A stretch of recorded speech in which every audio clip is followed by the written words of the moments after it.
What do health experts see in our near future? Posted on LA Times. What's in store for your health in the next 5 years? Doctors, authors, researchers, and more weigh in. A sharp-eyed 2020 look at healthcare changes by 2020. We asked some experts what they see ahead for our health, perhaps in the next year, and then in 5 years. Dr. Robert Lustig, pediatric endocrinologist at UC San Francisco, and author of books including Fat Chance: Beating the Odds Against Sugar, Processed Food, Obesity and Disease.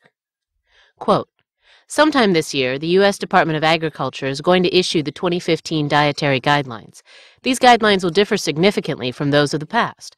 The Dietary Guidelines Advisory Committee has now publicly voiced the opinion that low-fat wasn't a good idea. People at the USDA are making phone calls to nutritionists saying, is this low-carb fad real or full of rubbish?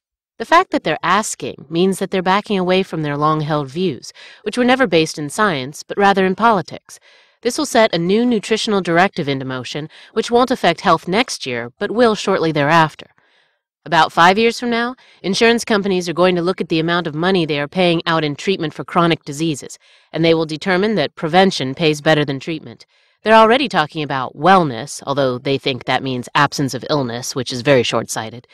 In 5 years, they'll realize they can make more money from healthy clients than sick ones, and they will finally take the plunge. Marion Nestle, nutrition activist, author, and Paulette Goddard Professor of Nutrition, Food Studies, and Public Health at New York University. Quote, the healthiest folks in our society are those with money and education, so anything we can do to improve the economics and education of our low-income citizens will help a lot. I'm hoping for policies that will raise minimum wages for everyone, but especially for farm workers and restaurant workers, so they can afford to take better care of themselves. This will make the rest of us healthier as well. Lots of cities and states are looking for ways to change the food environment, to make healthy choices the easy choices.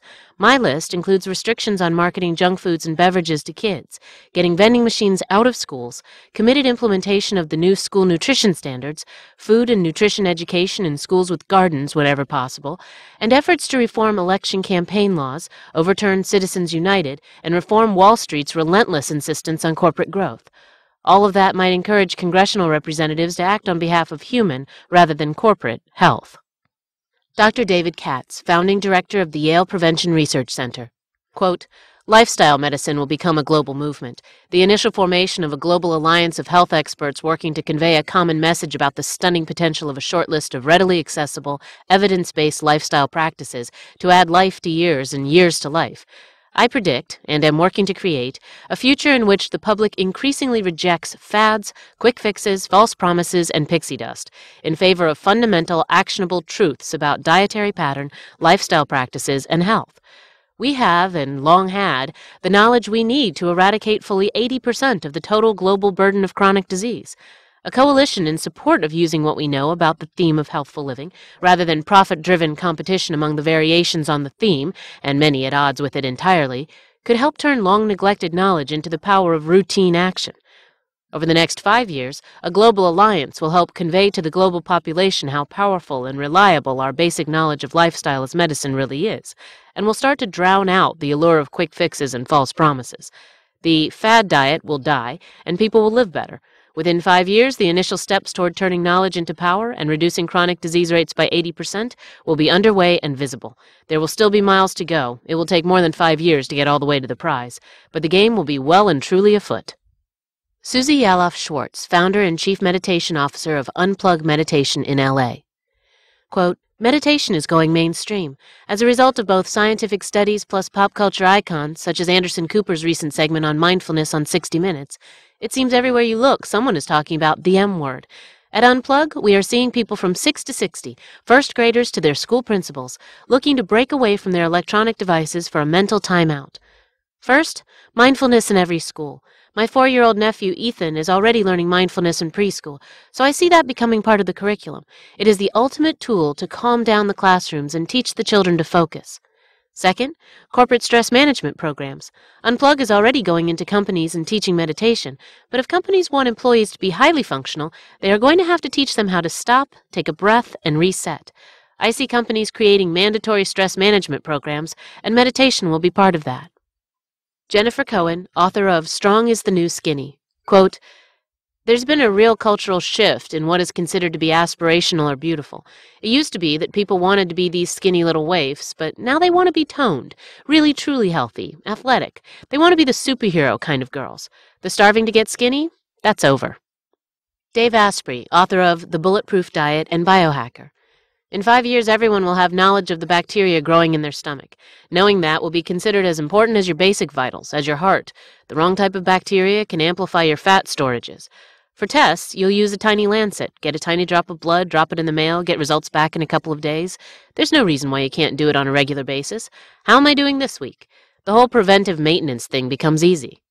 Gary Taubes, science writer, author of Why We Get Fat, and a founder of the nonprofit Nutrition Science Initiative.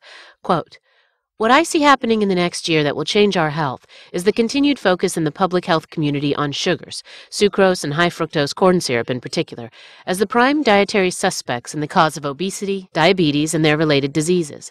I see a continuing decrease in the amount of sugars that we consume, and more important, our children consume, particularly sugary beverages such as sodas and fruit juices."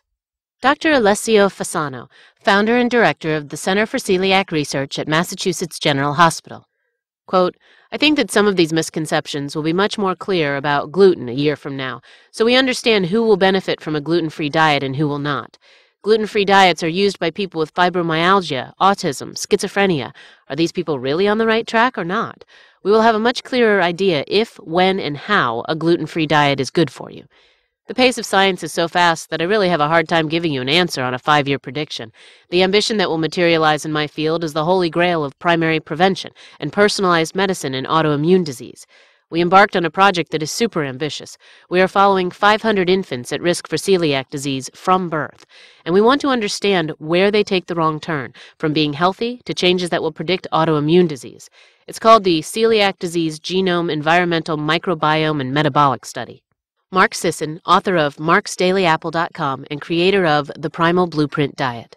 Quote, "People will come to realize that they have the power to control their health with nutrition and fitness. We're going to see the ability of the individual to literally self-diagnose and cure through low-tech strategies by adjusting diet and lifestyle. When we educate the individual about how the body works, and they're willing to undergo some adjustments in their way of eating and exercising, we see tremendous improvements in terms of weight loss, heart disease, getting off medication, and more."